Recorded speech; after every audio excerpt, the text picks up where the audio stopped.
Well, I think natural theology is a very straightforward thing for someone who's both a scientist and a theologian. I think in its basic sense, what natural theology is saying is, look, there's this wonderful world we inhabit. Might this world point beyond itself? Might it give us clues? It's a bit like Psalm 19, the heavens declare the glory of the Lord. Is there some way in which the rational transparency and the beauty of this world might, in effect, be signposts to something greater? And obviously, people mean different things by natural theology. Some people would say it's about nature proving there's a God.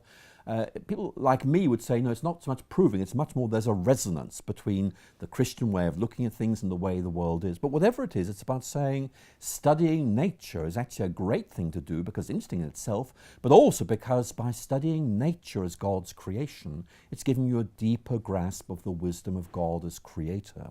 And to me, natural theology is wonderful because it's in effect about saying, look, the Christian faith has this wonderful ability not simply to make sense of the world, but also talk about coherence. What I mean by that is it's not just, look, there's this little bit we can make sense of and there's that little bit we can make sense of. It's actually, this is a big picture that holds everything together. It weaves the threads together to give a pattern.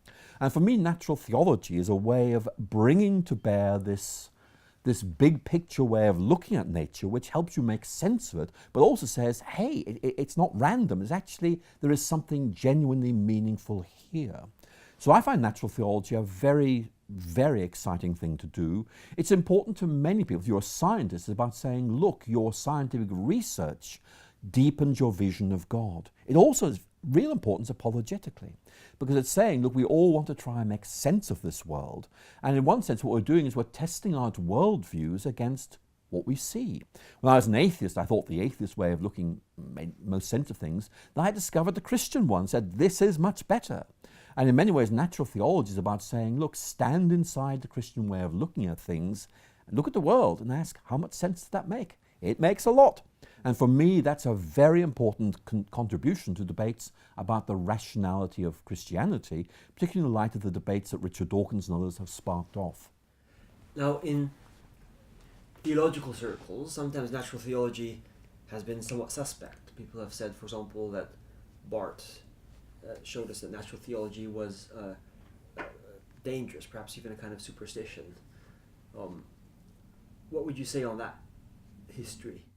I think the phrase natural theology is used in different ways. And as I was saying, some people would say, well, look, natural theology is about proving God's existence from nature. And I don't think that's right. And if it were right, well, what's the point of revelation? That's Barth's concern.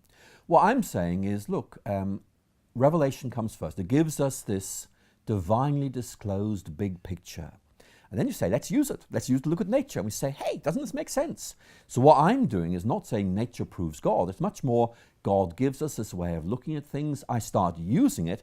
And when I look at nature, I see it in much sharper focus than I otherwise would. It's about giving me a lens which allows me to see more crisply, more clearly than, for example, my atheist lens that I used in the past.